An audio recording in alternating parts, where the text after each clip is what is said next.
முருகர் எனக்கு இப்படி ஒரு சோதனையை கொடுப்பாருன்னு நான் நினச்சி கூட பார்க்கவே இல்லை. சஷ்டி முதல் நாள்லேருந்து என்னமோ எனக்கு மனசே சரியில்லாத மாதிரியே தான் இருந்துகிட்டே இருந்துச்சு.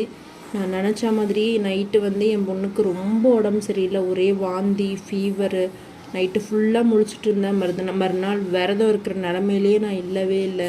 அதுக்கப்புறம் தான் யோசிச்சேன், நான் இந்த சோதனையெல்லாம் கொடுக்குறது நீ தானே முருகா, நான் இதை விட மாட்டேன் முருகா, நான் கண்டிப்பாக விரதம் இருப்பேன் அப்படின்னு சொல்லிவிட்டு அதுக்கப்புறம் ஒரு 10 மணிக்காக தான் அவள் தூங்கினாலே. நைட்டு ஃபுல்லாக தூங்காமல் காலையில் 10 மணிக்காக தூங்கினான்.